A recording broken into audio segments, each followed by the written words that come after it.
Today on Investigate TV Plus, inheritance on hold. We thought, okay, well, once we find the will, this can all be sorted out. When someone dies without an end-of-life plan, a drawn-out, costly court procedure can make it harder for their loved ones to grieve.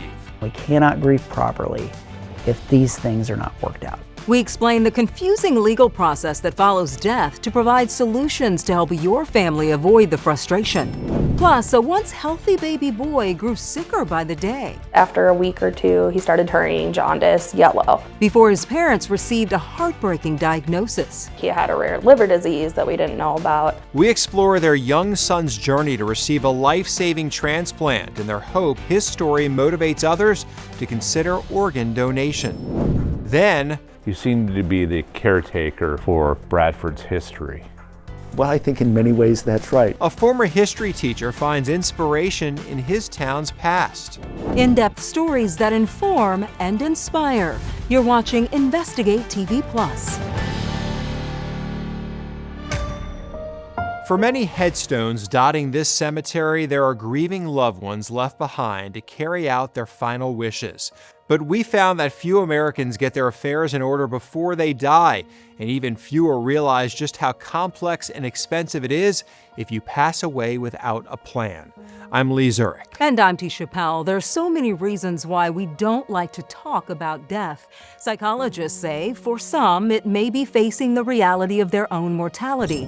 AARP found in a 2024 survey, a majority of older adults say they understand end-of-life transition is an important part of life, but nearly 7 in 10 say the topic is generally avoided.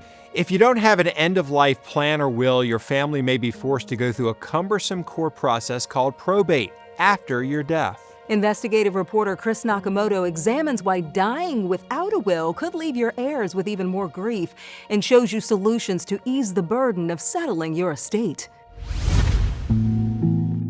This is a picture of my dad and his siblings, probably one of their last family pictures. As Joe Miller gazes at old pictures of his father Terry, he reflects on moments that mattered as a kid growing up. These snapshots in time are now his most cherished memories. I feel like that character shaped who we are. On June 26, 2021, Terry Miller died of complications from a urinary tract infection at the age of 73. We thought, okay, well, once we find the will, this can all be sorted out.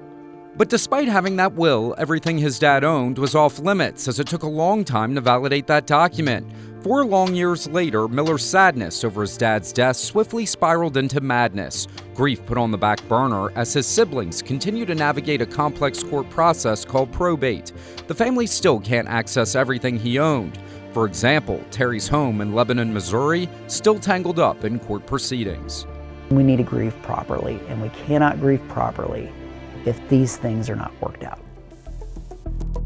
Laura Poche is an estate planning attorney in Louisiana. When somebody dies, this is the way I explain it to my clients, it's almost as if an imaginary camera takes a picture of any property titled in the name of that person's name at the moment of death. Unless you already have an estate plan, which includes a trust, our national investigative team found probate is required in all states in America upon death. In Louisiana, that same process is called a succession. So if you own real estate, mineral interests, timeshares, stocks, bonds, mutual funds, CDs, U.S. savings bonds, checking and savings accounts, titled vehicles, LLCs, corporations, partnerships, all of these types of assets, these are what we call probate assets. Poche says even if you have a will, those assets can't be released until probate is complete. That's because in recent years, scams have become prevalent. Effectively, these internal policies have been changed to protect these banks against liability in the screwy world that we're living in today, okay? This woman, who we will call Jane, did not want her identity revealed over issues she discovered after her beloved mother-in-law, affectionately nicknamed Skeeter, passed away. She loved her family, and my husband in particular, that was her baby boy. Skeeter's death was no surprise last fall, living life to the ripe age of 100. But after her passing, everything Skeeter owned turned into a public record for everyone to see. You know, just as we try to keep ourselves, our things private in our life, that it should not be public record in our death. This is a recently filed probate document. We found it available online. It's a glaring example of what Jane is talking about and how much personal information is available. But take a look at this. You can see their Chase checking account numbers and the balance in each of their checking and savings accounts at the time of their death. All of their investments, accounts with Merrill Lynch and Centura advisors, with the complete account numbers and the total amounts, even the VIN number on the Mercedes sedan this family drove and the value of the vehicle. These public probate documents also show how much debt the individual owed creditors, all things that could be useful to scammers for anyone to pull and see. Now, you can be in China and you can, get on the computer and you can see every single probate. Craig Parker is a trust and probate lawyer in California with over 20 years of experience. He believes the probate process needs an overhaul and would like to see Congress step in. Most people, like you said, I would say the majority of people just have no idea until it happens to them. Our national investigative team reached out to leading probate lawyers in all 50 states and scoured all state probate regulations. In about half of the states, we found probate can take about 6 months to a year on the short end. The other half could take 9 months to 2 years or longer. Think about how stressful it's going to be on people to try to pay the bills, deal with the grief and all of that that's going on. For people like Miller and Jane, death taught them a life lesson. Because the last thing your family needs to be doing is going through this crazy legal process instead of grieving your loss and grieving your death. You can find out more about probate laws in every state by going to InvestigateTV.com and typing "dues of dying" in the search bar. Another part of settling an estate involves reporting the death to Social Security so that any benefit payments can stop or potentially initiate survivor payments. But for some families, a small error can cause the process to become tangled in a web of government holdups. Still ahead, there was an over 2-hour wait, and the one time that I called before 8 in the morning, there was only over a 90-minute wait. We examine customer service delays at the Social Security Administration and tell you where to turn if you have problems. But first, a grateful mom expresses gratitude for her son's second chance. I'm sorry for everything they went through, but also let them know how thankful everyone on the other side is, knowing another life is saved. We explore the critical need for pediatric organ donation and introduce you to the inspiring little boy saved by the selfless act of a stranger.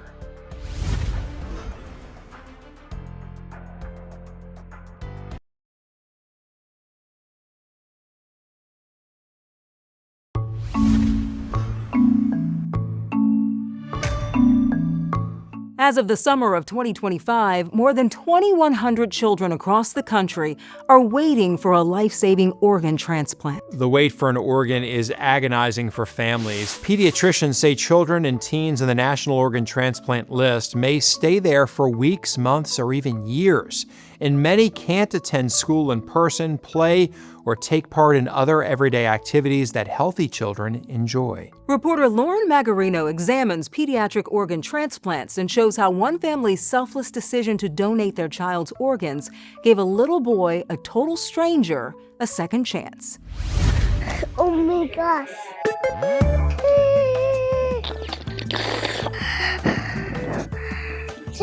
This is Xander. It is his world. We are just living in it, even when we don't quite understand what is going on. We call him a Sour Patch Kid. Okay. Because he will be wild crazy, but then he is the sweetest, loving boy. But the story behind the bubbly 2-year-old you see now? When he was born, everything was fine. He's a 9.5-pound fat boy. Did not begin this way. After a week or two, he started turning jaundice yellow. Mother, Tricia Sullivan, just knew. Yeah. Xander wasn't his sour or sweet self. He was sick. He was misdiagnosed for 3 months, when in the end he had a rare liver disease that we didn't know about. Doctors diagnosed Xander with biliary atresia, a rare but serious disease affecting infants. Bile gets stuck in the liver. If not addressed quickly, the liver can become severely damaged. The disease is the leading cause for pediatric liver transplants. With his swollen belly, jaundice, and misdiagnosis spanning months, Xander needed a liver transplant, and fast. He joined the more than 100,000 people in the U.S. who are waiting for an organ transplant. 2.5 months later, a call. And I was like, hey, what's up? And he goes, guess what? And I just was like, no, are you serious? Xander had a potential organ match. He went in about 25, 26 hours later, and then it was transplant time. So the gap in between that, it was a blur. Called everybody, told them. What's Xander getting? It was a lifeline. Yay! And even within a couple of days of transplant, we saw a new smile. The yellowness started going away, and he laughed the first time. He laughed for the first time leaving the PICU. Xander has been off to the races since. Thank you. But that said, it always starts somewhere. Dr. Ryan Fisher is chief of hepatology and transplant medicine here at Children's Mercy. He oversaw Xander's entire transplant journey. It's such a success story. It is a success story, and at the same time, it's what we expect for every patient that we take care of. At the time of this reporting, there are 39 pediatric patients in Kansas and 45 in Missouri waiting for an organ transplant. That's according to the Organ Procurement and Transplantation Network, which maintains national data on the candidate wait list and transplants. I work in liver, but that could be kidney, heart, lung, intestine, maybe a combination. And so the need for those organs is significant. For children in need of transplants, donated organs could come from both children or adults. The key is size matching for the patient in need. Where's your liver? Sullivan says Xander's liver came from a child who passed when a family, in likely the hardest time of their life, chose to help save others. I just give them the biggest hug and tell them I'm sorry for everything they went through, but also let them know how thankful everyone on the other side is, knowing another life is saved, their child or person will live through them forever. Let me show you. Ready? Can you catch it? Yeah. He's going to live life to the fullest. That kid has an energy level and magnetism around him that's going to be really fun to see as he grows older. I hold it. Okay. You hold it. Maybe photography could be in his future. Hi. So while laughter is good for the soul, Do we have an opportunity to give life to someone else? And do we have an opportunity to give life maybe not just to one person, but to multiple people? Whether that's with a heart, liver, kidney, tissue, or a combination of all of them. Good job. Xander's mom says he is doing very well these days, and since our reporting, she's actually been in touch with the organ donor's family, particularly his grandmother. The family said they wanted to share a photo of Xander's organ donor, 7-month-old Kaysen. Both families say they are extremely supportive of Donate Life's efforts. If you'd like to learn more about organ donation, just visit the organization's website at donatelife.net. In Kansas City, I'm Lauren Magarino. And it's such a sweet story, but you have to remember there's grief on the other side of joy with these types of stories. Yeah, it's really hard. But I have an organ donor on my license plate, Yes. and one day it's very important because you can save lives, like we saw right there, many right there. Yes. Still ahead, a small town scribe. I'm working on an article on the history of veterinary medicine in the area. Inspired to highlight the history of his community through words. And Why do this? Well, it keeps my brain active. But first, without a trace. So on one day, there are 12 debits on his bank account for each of the 12 months of Social Security payments. A whole year's worth of payments gone, and all because of a single number entered incorrectly. We examine the mix-up that nearly cost a family thousands.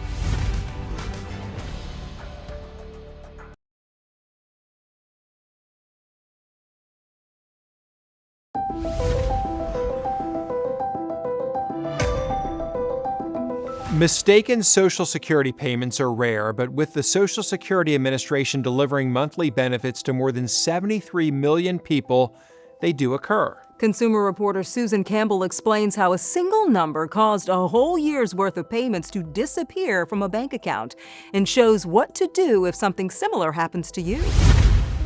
They took us on a cruise for their 50th wedding anniversary. Barbara Limmer's dad passed away just a few days shy of his 98th birthday. She celebrated his life. Uh-oh, now I'm gonna tear up. He really had an amazing life. Then got to work, getting his estate in order. Imagine her surprise when she logged into his bank account and saw 12 big debits on the same day. And I called the bank, and they said the date that they were given from Social Security that he died was February 2024. He died in 2025. Same day, wrong year. So on one day, there are 12 debits on his bank account for each of the 12 months of Social Security payments. She called Social Security. And there was an over 2-hour wait. And the one time that I called before 8 in the morning, there was only over a 90-minute wait. They told her she needed an in-person appointment. That was a 2.5-week wait. And they told me that the year of his death has since been corrected in their system. None of the money has come back. And you just need this handled. This is a lot of money. Yeah, it is. You hear stories out there about people dying and continuing to get payments. Well, this is the opposite. Social Security miskeyed the year of his death and took a year's worth of payments that were valid. So I just wanted to get the word out that mistakes happen that hurt us, the innocent people. So I think there absolutely is a lot of confusion. Dana Marie Kennedy is the AARP Arizona State Director. AARP has been fighting back on some of the proposed changes to Social Security Administration. And we want to make sure that the Social Security Administration, that people are able to get the customer service that they deserve. When we reached out to Social Security for Barbara, a spokesperson said privacy laws preclude us from discussing specifics of a case. But we will reach out to Ms. Limmer directly and assist. He got a letter. They did. And right after, the money, all 12 months worth of payments, was returned to the account. The SSA says you should visit your local Social Security office as soon as possible to correct any errors and reinstate or stop benefits. Visit ssa.gov to locate the closest Social Security Administration office or call 1-800-773-1213 between 8 a.m. and 7 p.m. local time, Monday through Friday, to speak to someone. Up next, a man inspires the future. This is the first year globe, 1810. By embracing the past. To me, is like he's still teaching. We introduce you to a former history teacher still educating his town.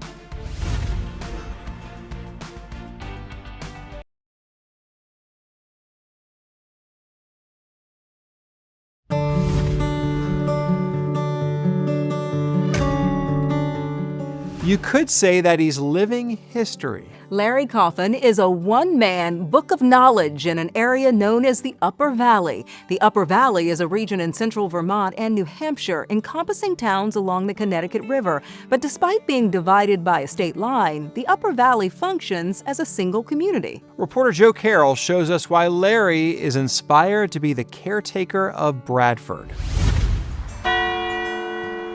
Time, of course, stops for no one. Every passing moment becomes history. This is a beautiful town.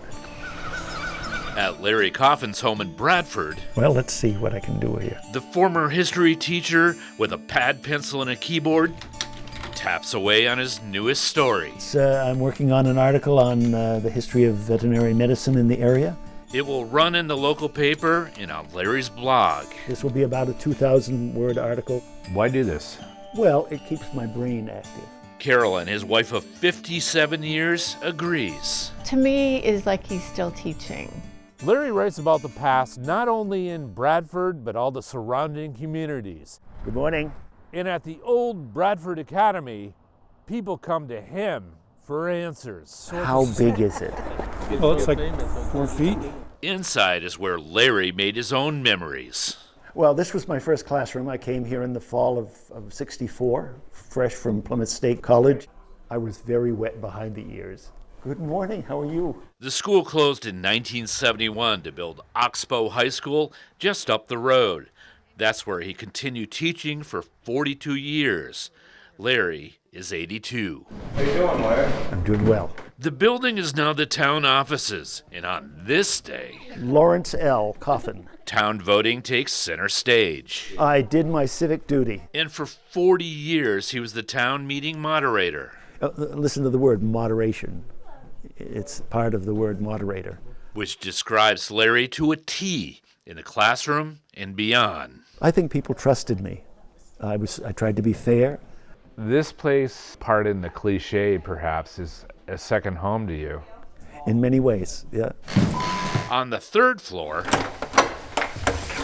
history from long ago fills the rooms at the Bradford Historical Society. Worked at it for 14 years. Larry, not surprisingly, is the curator. One of the very few that exist. This is their crown jewel. This is the first year globe, 1810. Bradford resident James Wilson was not a worldly man, a Bradford farmer and a blacksmith who made the first globe in the U.S. And essentially, he was an uneducated person who did a great job. He made Bradford proud. He sure did. Like Larry is today. He's had his hand in almost everything that's positive in this town. A man passionate about the past, keeping it very much in the present. You seem to be the caretaker for Bradford's history. Well, I think in many ways that's right. Did you vote? And that's it for us on Investigate TV Plus. I'm Lee Zurich. And I'm Tisha Powell. Thanks for watching. On the next Investigate TV Plus, weight loss surgery helps men and women with severe obesity lose weight and improve their health. But some say the procedure comes with a hidden risk. Did you have a problem with alcohol before this? No, I was always the designated driver for my friends. We take an in-depth look at a rarely talked about but potentially deadly consequence for some patients and uncover why doctors are not required to discuss it.